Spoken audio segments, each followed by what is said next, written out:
Good afternoon, everybody. Welcome. Welcome back for the third and final day of Swell. Thank you so much for being here. Hopefully some of you have had the chance to be with us over the last couple of days, and I hope some of you joined us last night with the Steve Miller Band. It was a fantastic evening. Hope you enjoyed it. This is the final keynote, and if you've seen the first two keynotes, you know we've had just some world-class speakers coming in here, Dr. Ben Bernanke, Tim Berners-Lee, and we're very fortunate to have another prominent thinker around the blockchain space join us today, Don Tapscott. Don is the CEO of the Tapscott Group. It's one of the leading authorities on the impact of technology and business in society. He's authored well over a dozen books. The latest book is one he authored with his son, Alex Tapscott, who's a CEO and Bitcoin investment banker. The book's titled Blockchain Revolution: How Technology Underlying Bitcoin is Changing Business, Money, and the World. In 2015, Don became a member of the Order of Canada and was ranked the fourth most influential management thinker in the world by Thinkers 50. Interestingly, in 2008, right after the financial crisis, Don gave the closing keynote at Sibos. And it's sort of poetic that now, here 9 years later, he's coming to give the closing keynote here at Swell. So with that, please join me in a round of applause and welcome Don Tapscott.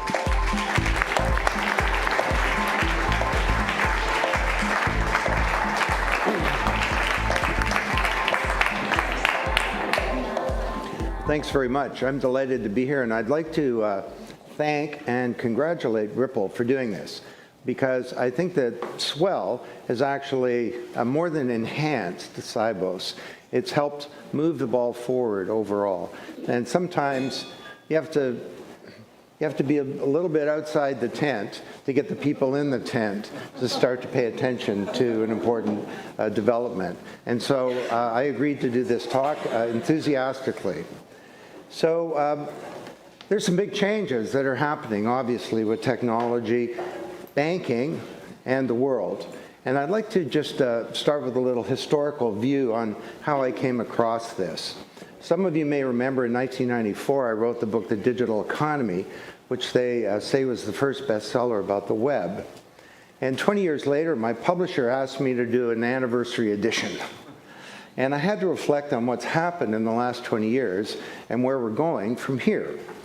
And I started wondering, well, what are going to be the big technologies? Naturally, I gravitated to AI and machine learning.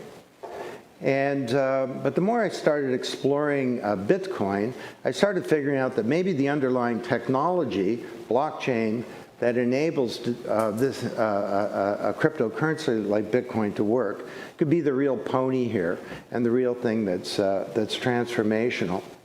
And meanwhile, my son Alex was an investment banker, and he was getting all this Bitcoin and increasingly blockchain deal flow about 4 or 5 years ago. And the two of us, over a very nice bottle of wine and a very nice steak on a father-son ski trip 4 years ago, decided that we would work together on this. So, and that's led to a really joyous collaboration for me, and I'll tell you some of the fruits of that later. So, if you talk to the people up the street about fintech, you'll hear a lot about these technologies. AI, machine learning technologies that do things that they weren't programmed to do because they're capable of evolving. Robo-advisors, virtual reality, and so on. But to me, the most important technology and the foundation for all of these, insofar as they're going to play in the corporation, in the financial industry, and in the economy, is blockchain. And to me, this is nothing less than the second era of the internet. Now, lots of people talking about this over the last, that I don't think this is some new interesting technology. This is 1994. Again, thank you for that punctuation point. And had an internet of information for decades. I'm dating myself. I started on this in the 70s. I wrote a book in 1981 arguing for the internet, and my mom did most of the copies of that book. It was like a study, but the Internet of Information was great, but a little known detail about that is that when I send you some information, email, PDF, PowerPoint, whatever, I'm actually sending you a copy, not the information. Even with a website, I keep the original.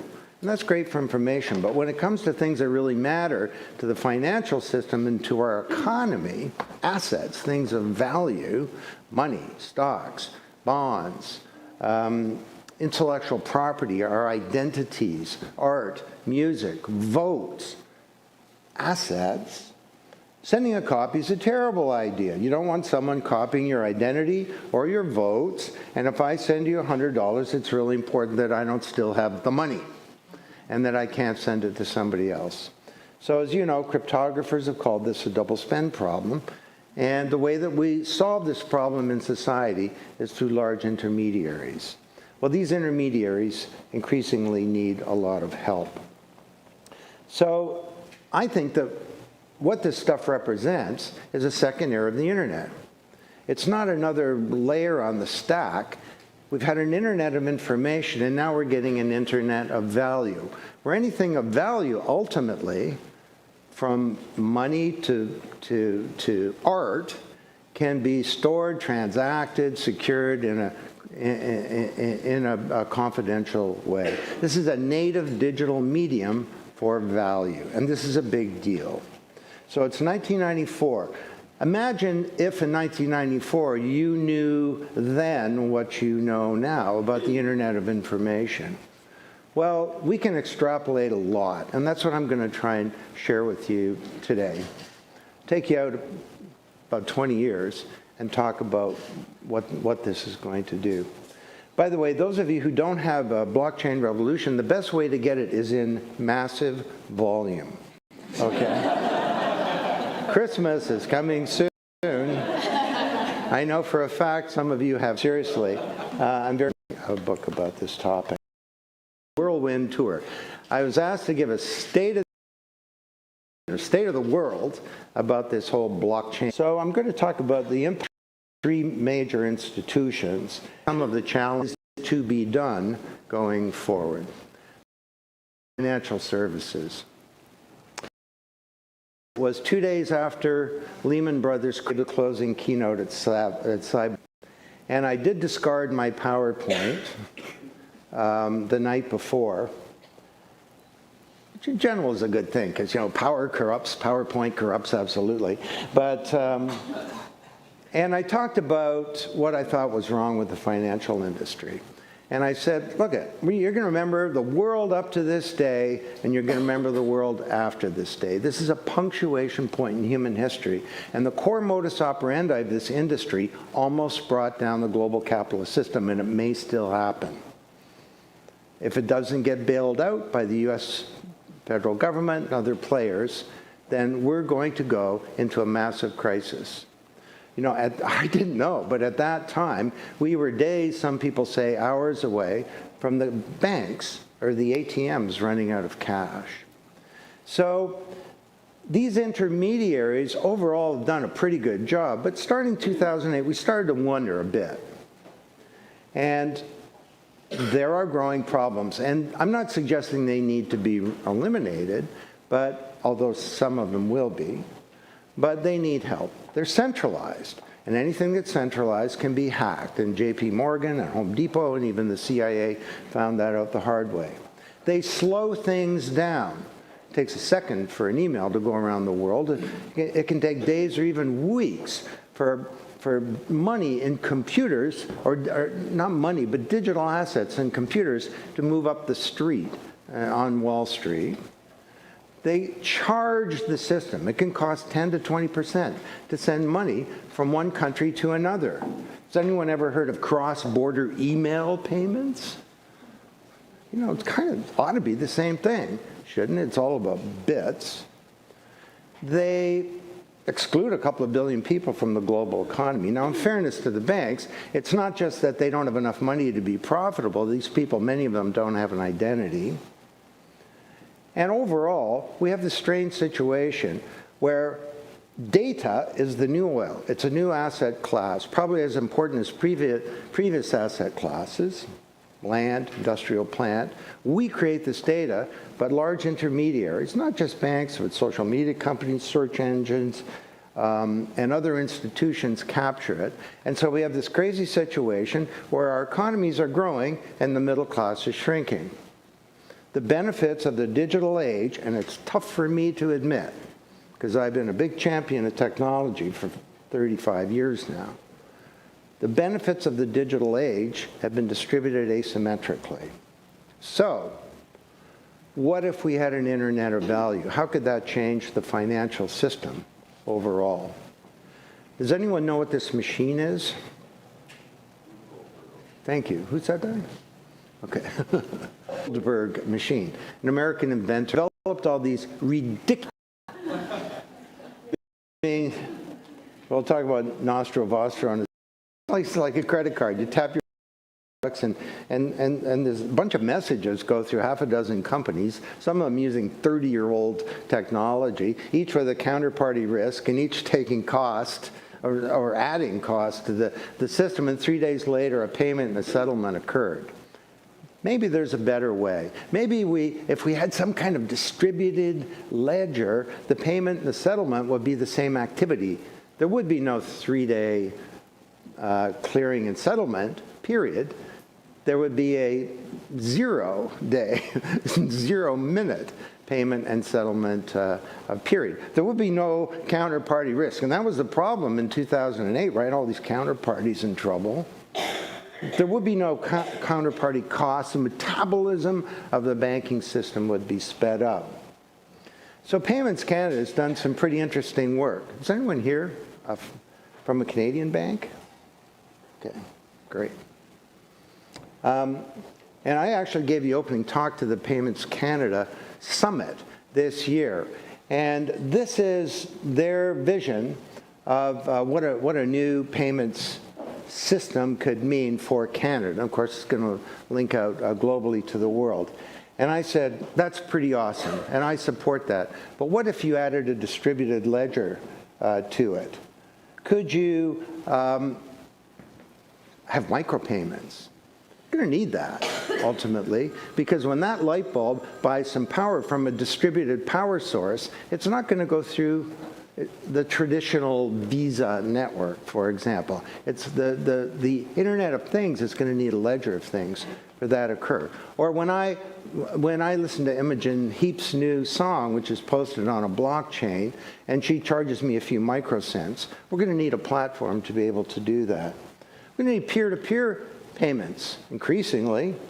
We're going to need real-time tracking and auditing. We're going to need anonymous payments. Privacy is an important thing. People say to me, come on, Don, privacy's dead. Get over it. I think this is stupidity.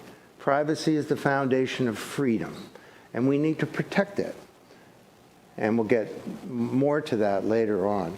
We need embedded payments in all kinds of new vehicles like smart contracts. We need better security. The way I like to think about a blockchain as something highly processed and just sort of like a chicken McNugget, you know? And to hack it would be like turning the chicken McNugget back into a chicken. Now, someday somebody's going to be able to do that, but for now, that's going to be tough. So these technologies are going to be infinitely more secure than the kind of systems that you people have in the Canadian banks. How about a single version of the truth? Where's my brother Bob is here somewhere. Oh, there he is, Bob Tapscott. He was the CIO at Citibank, and he used to talk about dueling spreadsheets. People would come in with multiple versions of the truth, and you'd have to decide which was the right version of the truth. Wouldn't that be cool? Because we're all looking at the same ledger. And of course, instant settlements. So Payments Canada has not yet decided to move to a blockchain, and they've got lots of legitimate timing and other reasons, but I believe that they will do it ultimately, and that this will be a sensible thing to do. Now, there's a lot more to this than payments, although we'll talk about that in a sec. In the book, we had to think about, well, what is it, all the things that the financial industry does? And actually, this is Alex's work. It does 8 things. It authenticates and attests to value, so you are who you are. This is a real dollar. It transfers value, money, stocks, whatever. It stores value. It used to be in safes, and now it's in computer systems, mainly. Because it stores value, it gets to lend value. It gets to exchange value, like markets, stock markets, and so on. Fund and invest value, so you've got venture, hedge funds, mutual funds, and so on. Insure value and manage risk, and overall to account for and audit value. Now, in theory, every one of these can be eliminated by distributed ledger technology. That will not occur, of course, because the incumbents are working hard to figure out how to embrace this technology. But you take any one of these, and we're in for a period of some pretty big changes. And it means that companies in the financial industry need to think strategically. They need to get beyond thinking about how can we displace and avoid costs, to think about how can we use this technology to create new businesses, new markets, new customers, new value. I'll just give you an example of that. We did the book launch and was hosted by NASDAQ in New York City. And went on for a couple of hours. There was someone there from Ripple, actually, on a panel. And in the conversation, I think stock markets will appear. So at the end of the morning, he gets up and he says, "You're probably wondering why we're enthusiastic about this particular technology company, and we know how to." And we have a dozen projects underway that are looking at using blockchain to create customers. And on the stage, real demonstration of a delivered electrical power grid where sun on a panel, solar panel, power is generated, sold into a market in the neighborhood, and we watched some crypto came onto the computer. So that's an example of a company in the industry that's thinking strategically, not just about talk about each of those. I'd like to just talk about ICOs for a sec, because this is one of the things that by this technology. In the book, we think venture capital will be unrecognizable in in 5 years. We're wrong. Venture capital is unrecognizable this year. As of this year, more money's been raised in ICOs, early stage companies, than all venture capital. So, and some of them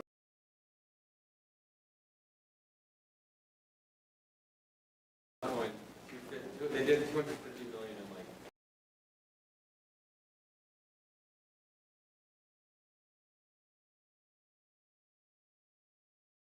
in investment banking and the rise of collaborative finance that will enable companies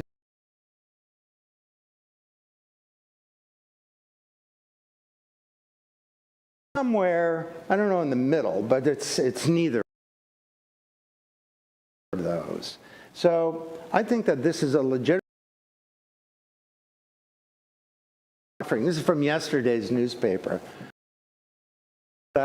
It's a non-equity process for raising capital. You custom cryptocurrency and the block coins. This is also reflective of the fact that the hype cycle is cranked up pretty strong. What should governments do with ICOs? Well, in China, they're in the process of banning them, at least temporarily. We'll see when President Xi is reelected in a couple of weeks, what new kind of regime will be brought in around this. And some people are anticipating a lot of change. But the SEC and, for example, the OSC in Ontario are pretty much taking a sensible approach. So they say, well, if it's a token that represents a security, then it's a security. It's not that hard. If it looks like a duck, quacks like a duck, walks like a duck, it's probably a duck. And it's going to come under securities legislation, or else by all means do it, but you can't have our citizens invest in it. If the token is clearly not a security, so it's a currency, it's a utility token representing a carbon credit, or something else, then that falls outside of securities legislation. And if it's in a gray area, come and talk to us.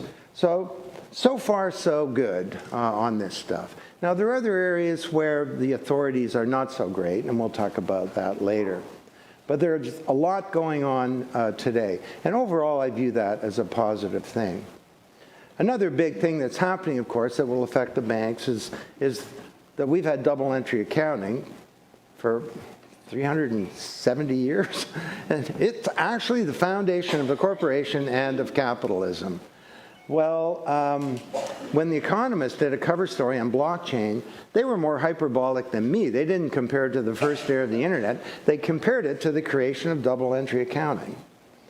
And so this is an example of a Bitcoin transaction. You get a debit, you get a credit, but automatically there's an entry made onto the ledger. So that means there's real-time accounting.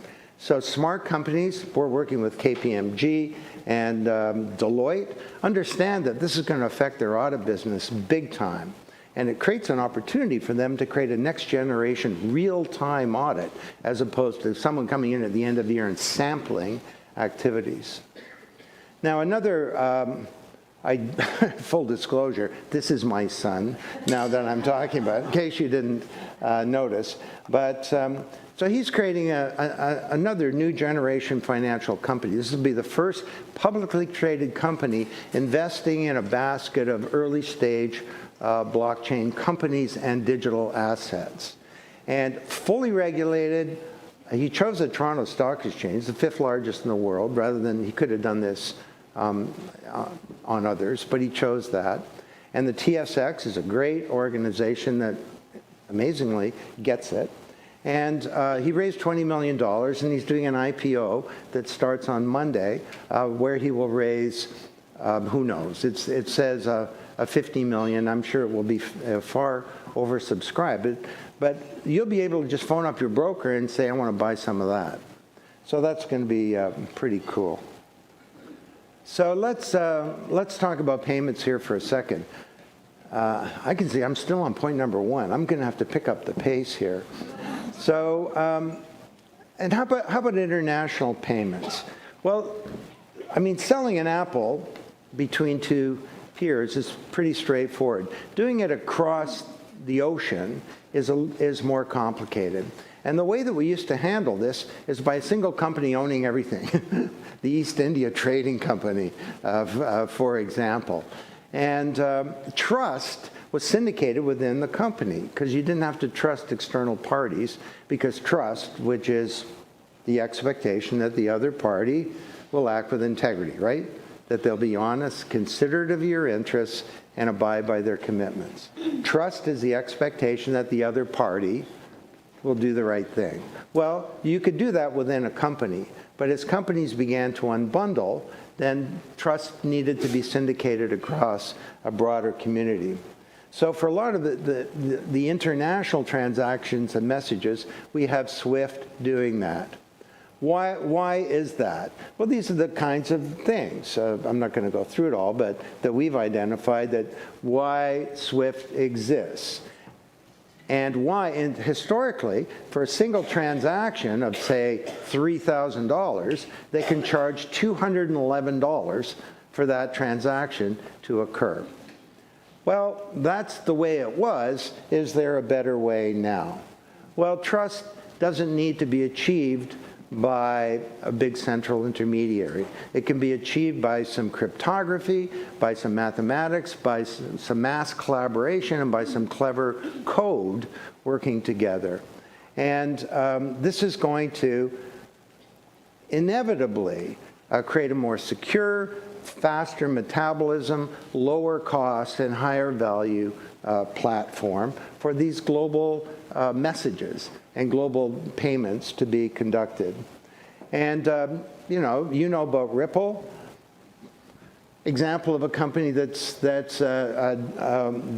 leading in the case of Ripple. There are others, but Ripple's the leading player, and by the way, I always say the same thing in the sense that I say the truth regardless of who my host is. I found that's just much more practical, especially in the days of the internet, and because someone can catch you up if you present false information, as famous politicians are learning today in the world.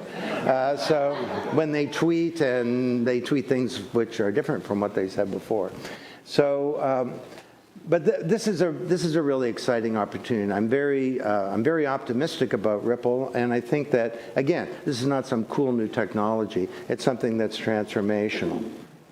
So, and as for SWIFT, I think seeing as we're in the other conference, 2 of the 3 Swift's core value propositions are in peril. Sure, registration authority for ISO 20022, and that can't continue. But the other 2, creating a secured network and secured messages, are in jeopardy. And to me, this is a time of big change, and the jury's out if SWIFT is going to step up. And it's a victim, in some ways, of leaders of old paradigms have great difficulty embracing the new.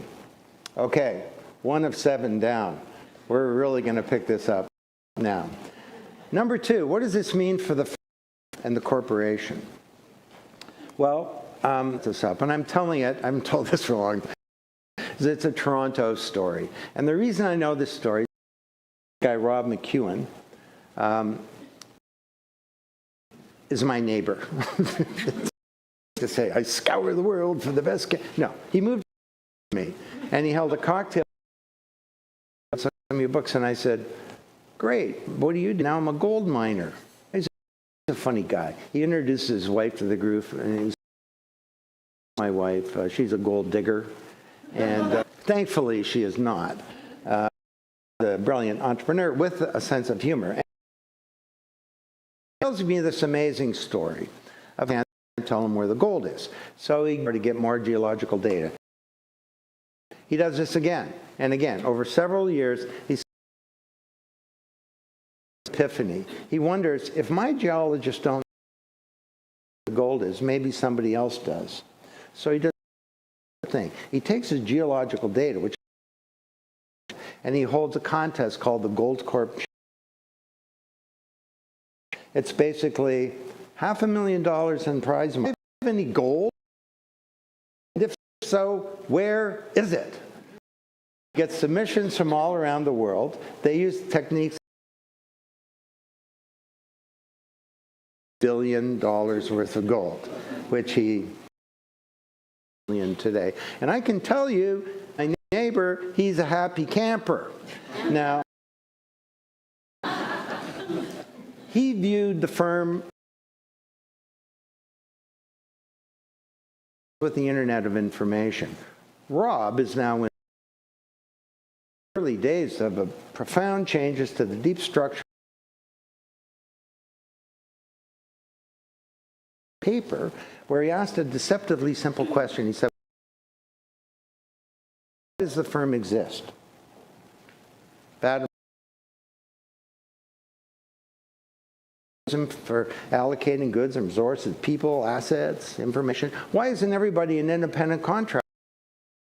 Why do we all work in firms? And he said the answer is, and he won a Nobel Prize for saying this, he talked about these 4 classes of cost. Search of finding all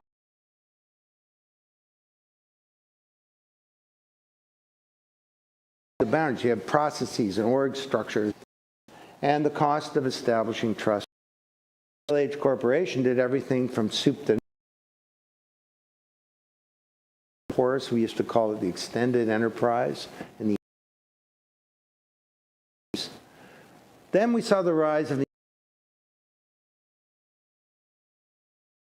Platforms emerging for distributed value creation. Big changes. And you can see it already. So I'll just give you one example.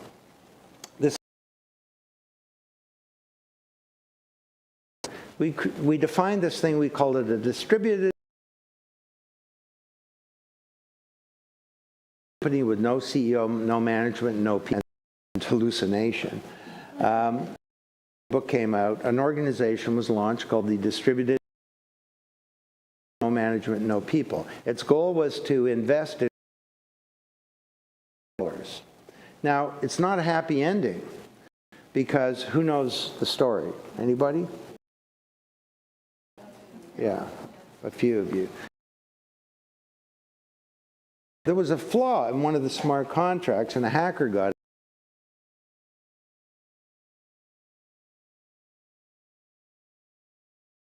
in there. And now he said, I'm not a hacker. I'm just abiding by. This was done on Ethereum, and the Dylan, you know, there's something going on here, and you don't know what it is.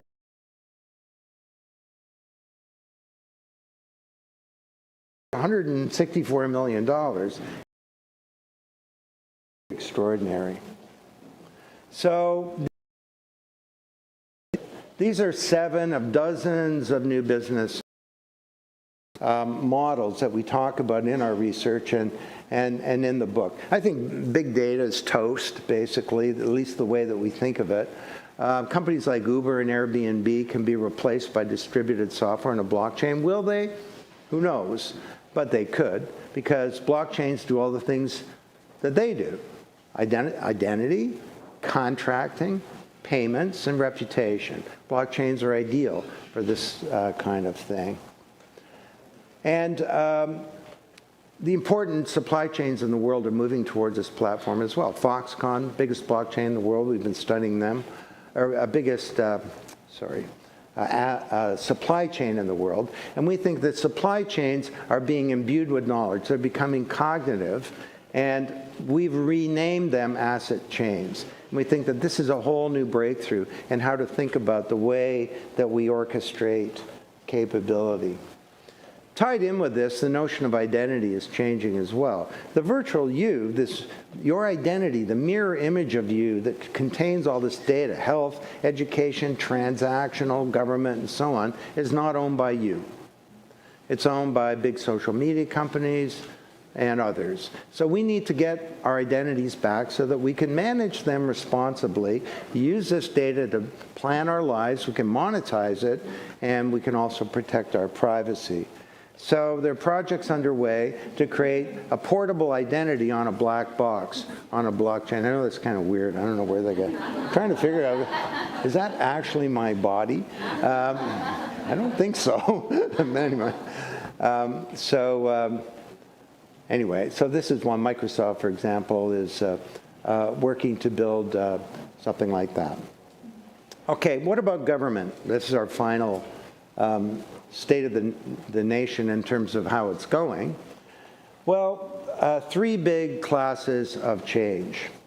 You know, the idea of reinventing government was in a book by Osborne and Gabler in 1993.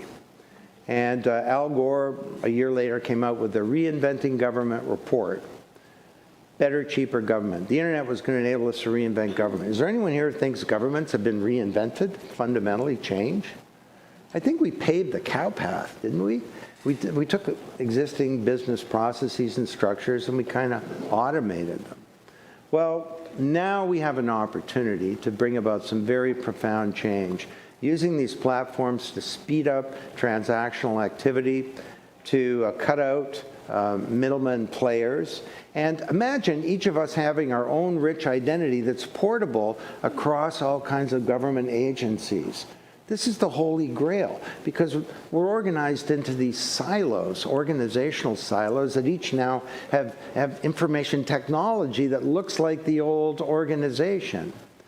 And the only way that we can fix that is to center government on citizens with our own identity. So there's some really exciting stuff that's going on. It's not a theory. Thomas Elves, this guy, until recently, the president of Estonia. I talked to him first time 4 years ago. You have a head of state who knows what a blockchain is, and says, yeah, we're building all of our citizen identity on a blockchain. Then we have some really interesting opportunities like CarbonX. This is one that I'm personally involved in. And this is creating a personal carbon trading system for individuals. Not just, if a company can benefit from being green, why shouldn't an individual? And this is part of a general plan to change human behavior. We need to mobilize the world to solve this problem. The world's been mobilized before, but it was around world wars, where we're on different sides. We need to be on the same side. We need every government at every level, every company, every NGO, every kid in every schoolyard behaving differently. And CarbonX, we hope, will be the tool to do that. Then you've got governments like Dubai that are saying, and that's a government service, CarbonX, not delivered by a government. Okay, so this is a new division of labor in society about how we create public value. Dubai wants to be the first all blockchain government. We'll see if they pull that off. What's up on your screen here? I'm sorry. That's not supposed to be actually a video. But how about, a lot of government people, the first thing you talk to them, they say, well, Bitcoin, yeah, that's for criminals, right? Or all this blockchain stuff, that's just to commit crime. Well, they have a point. I mean, criminals always adopt new technology most effectively before anybody else, the automobile, the flip phone, whatever.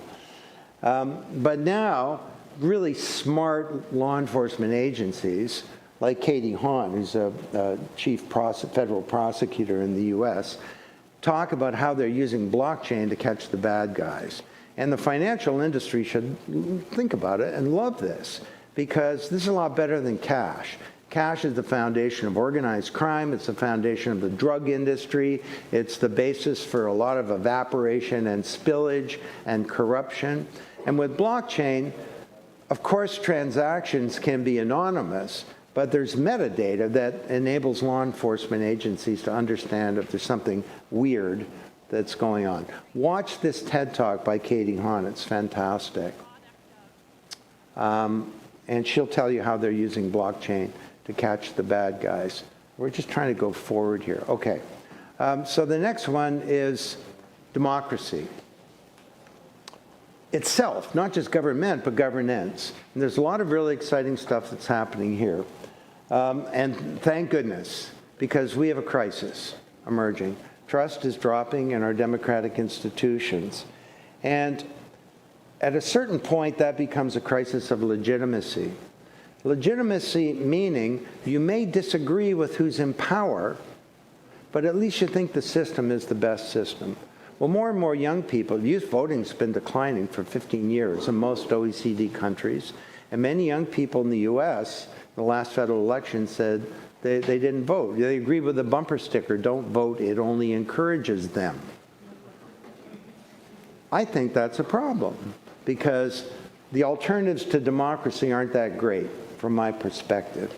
Could we move to a second era of democracy?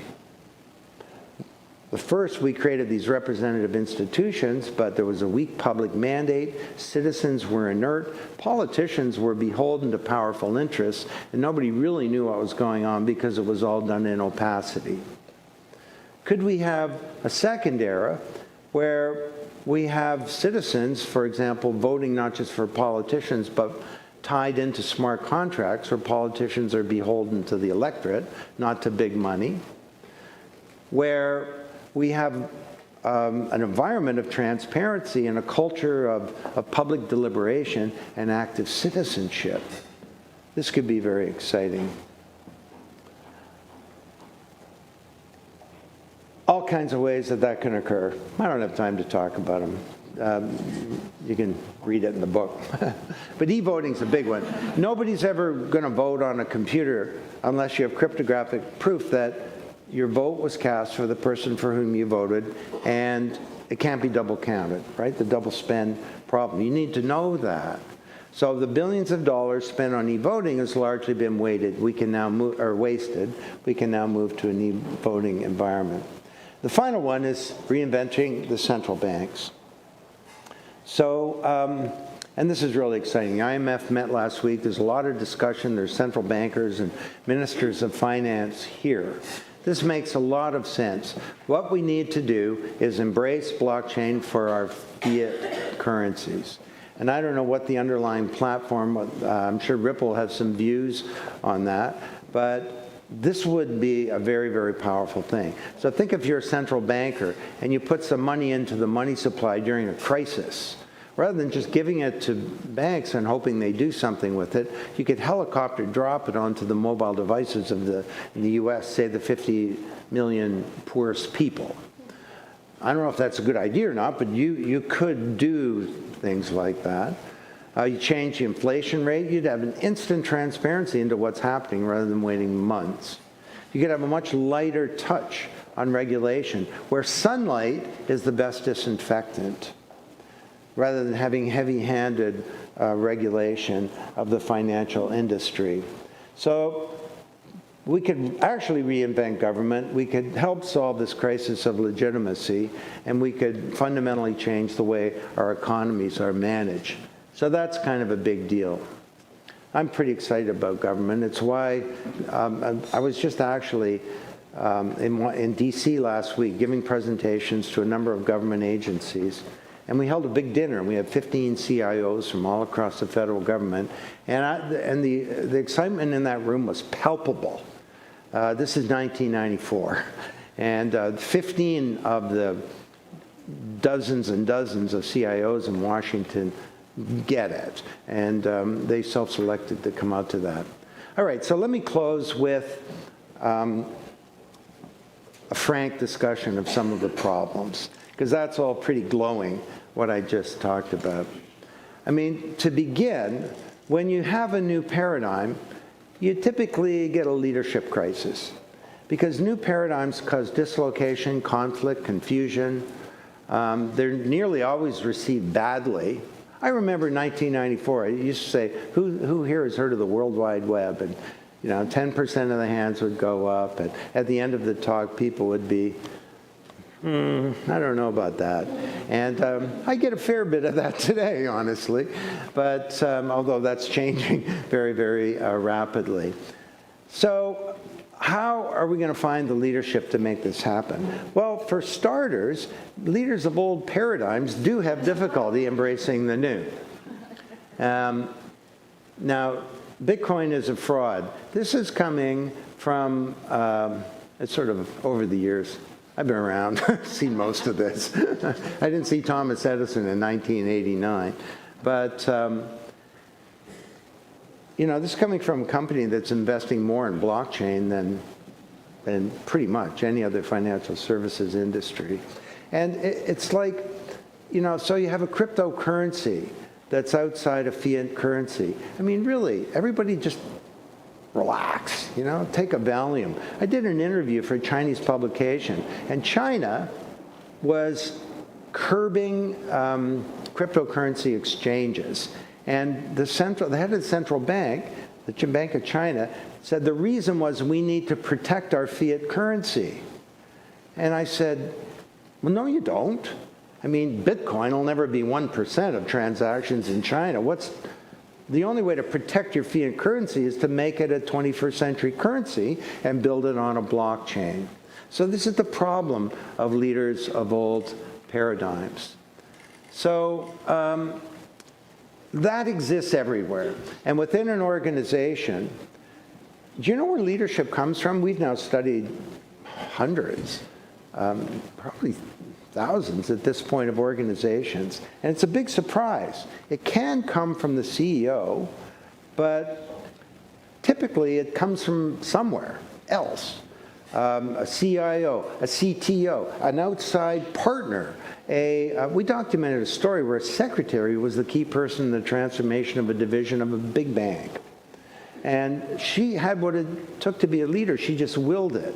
Because leadership is, the great visionary sells a vision down. That's not the model anymore. because the person at the top can't learn for the organization as a whole anymore. Things are becoming too complicated. This is too big a change. So that's why leadership can come from anywhere, and I think it means it's each of our personal opportunity if we will it.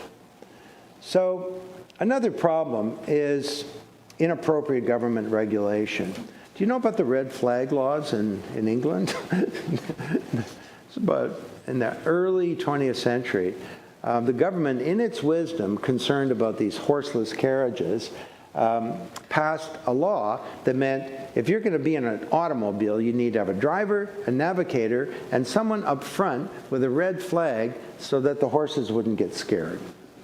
And that actually impeded the development of the automobile industry in London. I remember back, I wish Tim was here, in the early days of the web, there was a proposal that anyone with a website should have to have a CB license. You know, just crazy. You know, I think there were like 800 of them in the world. So there are more than 800 websites today, so that would have been a problem. So it's this leaders of old paradigms have difficulty thinking about the new.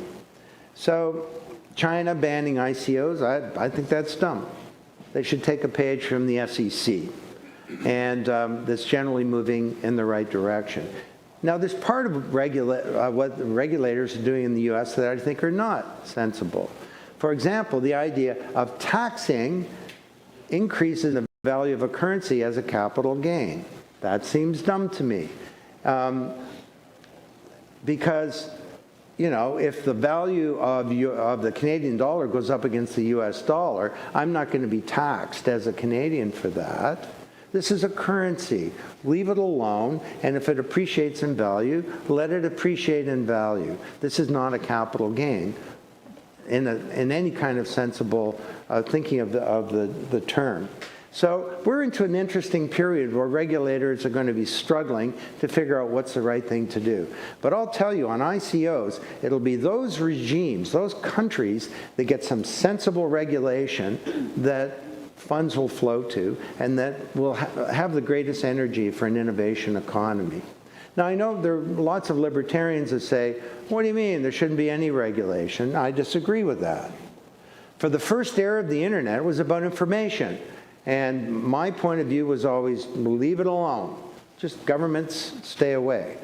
But now we're talking about things for which there's a public interest, like money, and stocks, and securities, and votes, and people's intellectual property, and people's creative property, like music, and our identities. And we're going to need some sensible regulation that on the one hand ensures that consumers are protected, but on the other hand creates an environment where innovation can flourish.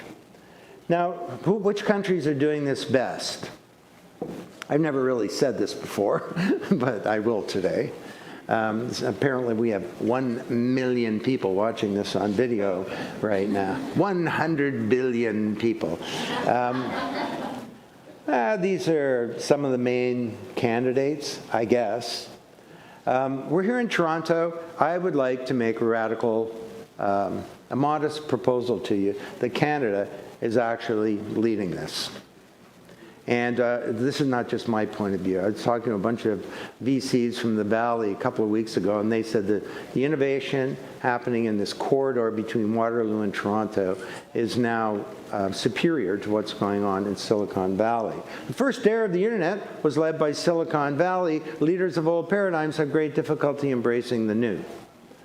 What do we got? Well, we got these 5 banks that are actually innovating.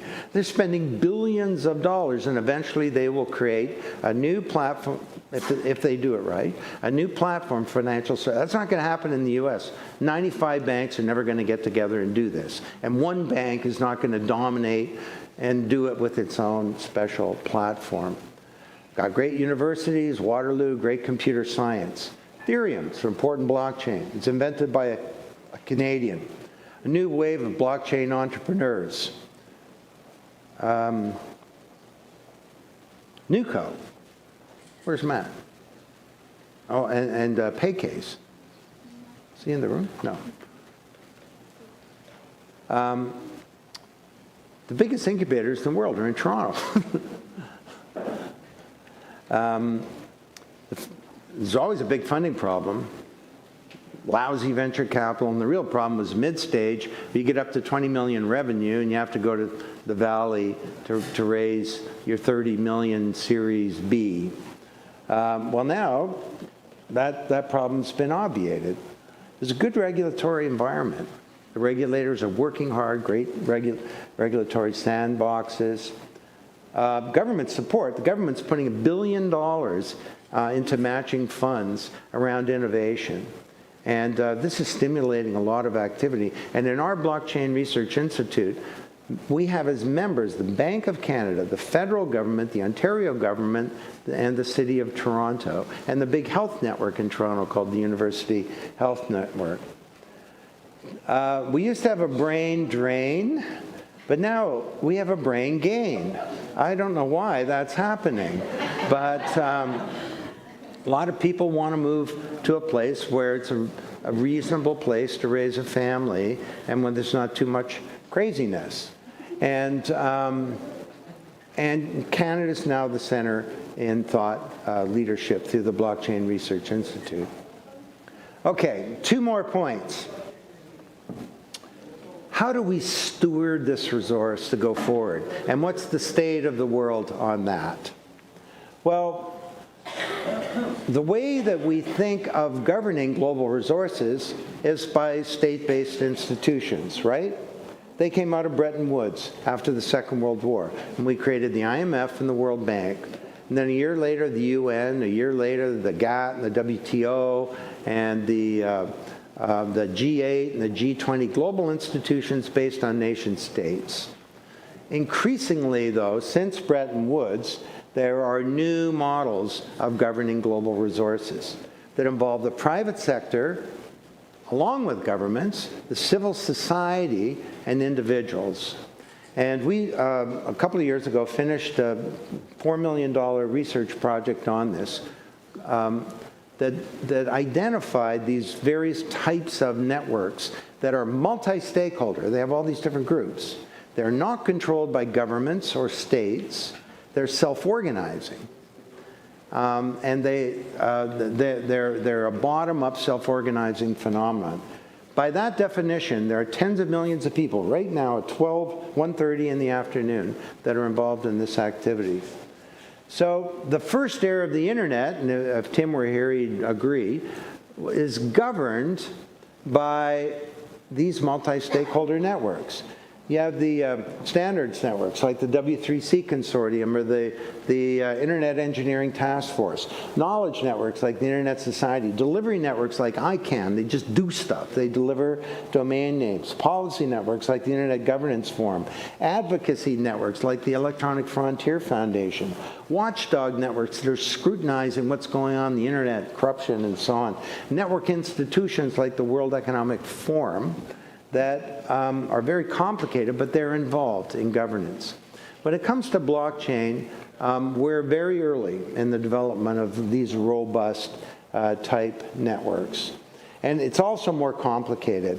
Now I don't have time to do this, so I'm just gonna tell you, if you Google my name and the World Economic Forum and the word blockchain, you'll come up with a report that we wrote for the WEF about how to move forward with the stewardship of blockchain. And the internet is a network of similar networks, whereas with blockchain, you got all these different platforms. You also have something that we call application ecosystems. That Belt and Road project, or the ecosystems that Ripple is building, involve all kinds of companies, governments are involved, regulators, civil society organizations, and they need to steward the resource at the application level.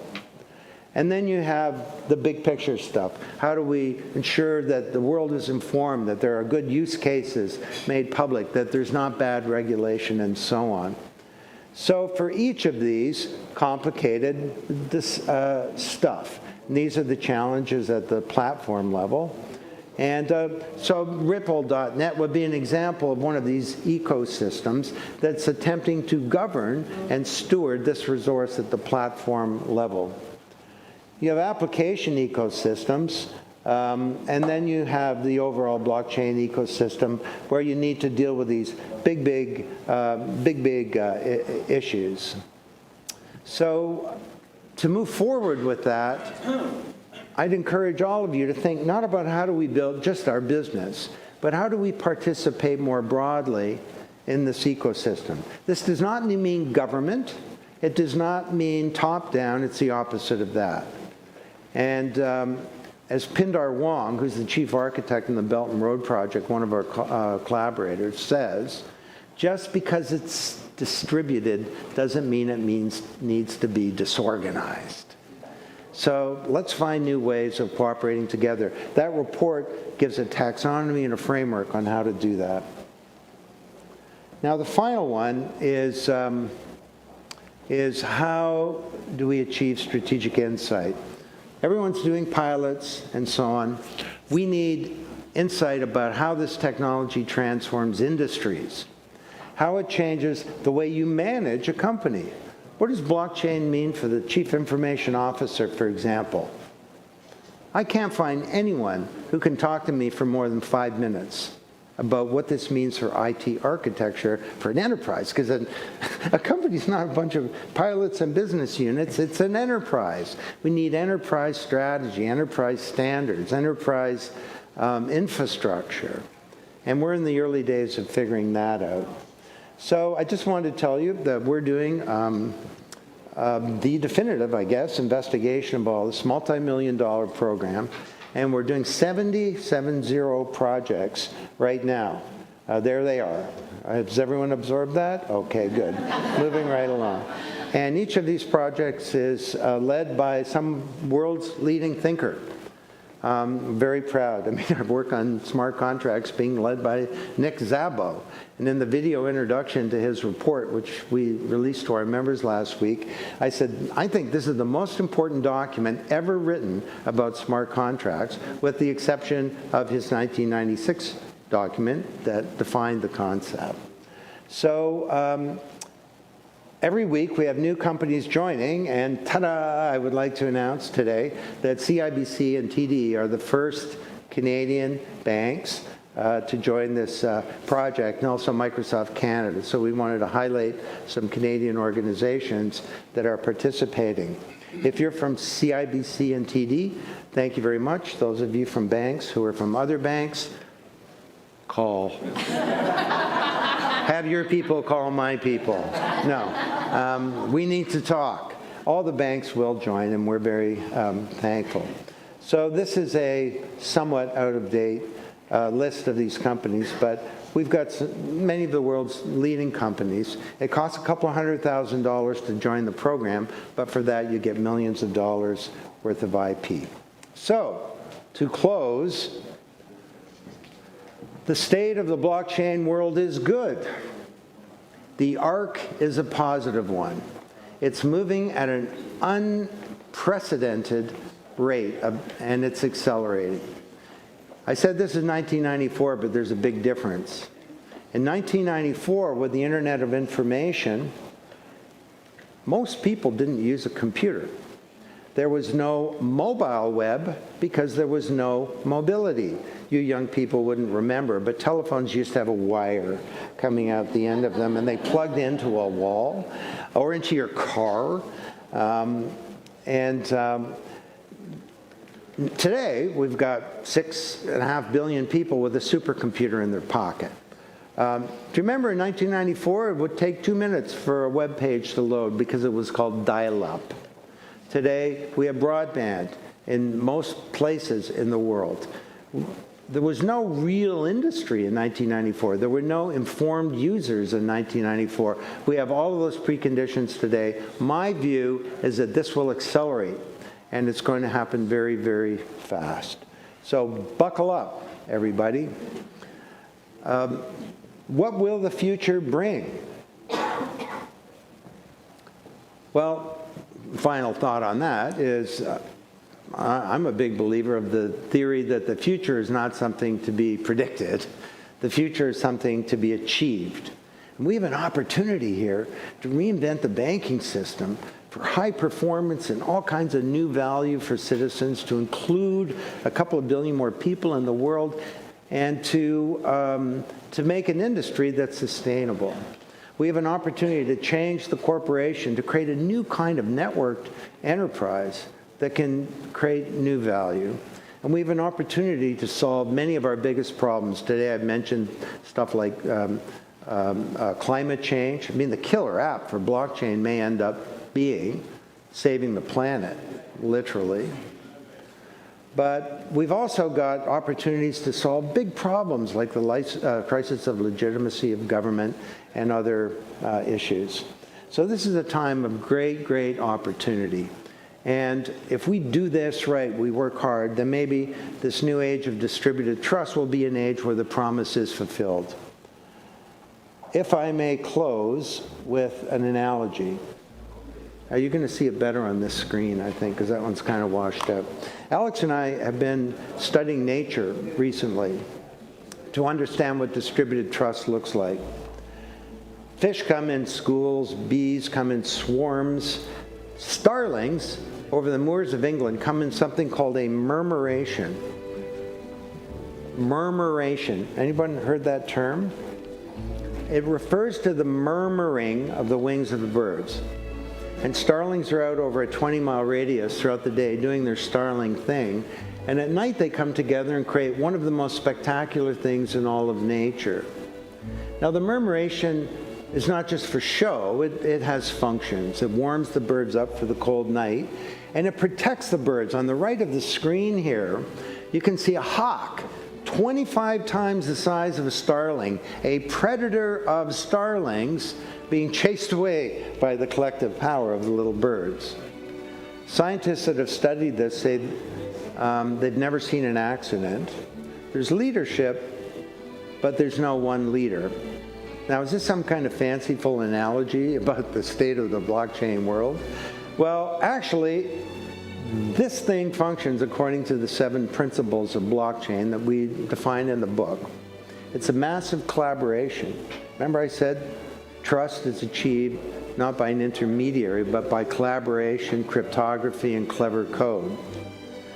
There is code in the DNA of the birds that gives them some rules. You know, the big one is don't bump into anybody else. But also don't get too far away.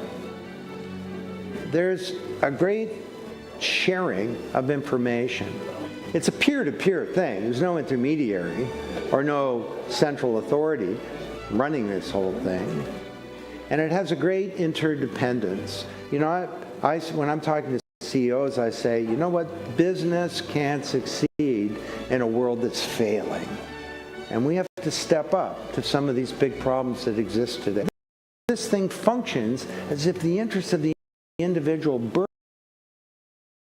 is connected to the interest of the murmuration as a whole. And it has a great integrity, which you heard me say is the foundation of trust. Trust is the expectation that the other party does the right thing. And a tiny little bird chase a killer of 25 times its size because it knows that the other birds, it's back. Now, this is a stimulus response thing. There's no cognition. But imagine if we could layer cognition in on this. Could we connect our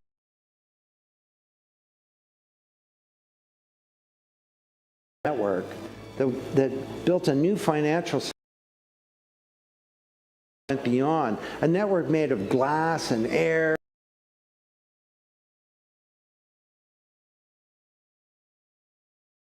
could we create some kind of new distributed world that would be a better one? Well, I'm so excited about this. I think that in these natural forms, you can see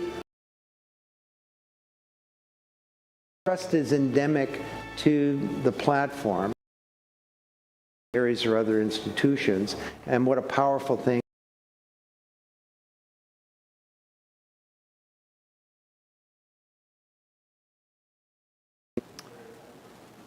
Who knows?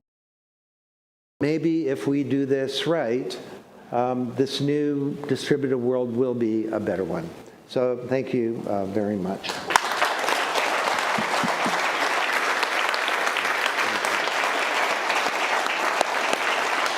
Don, thank you very much.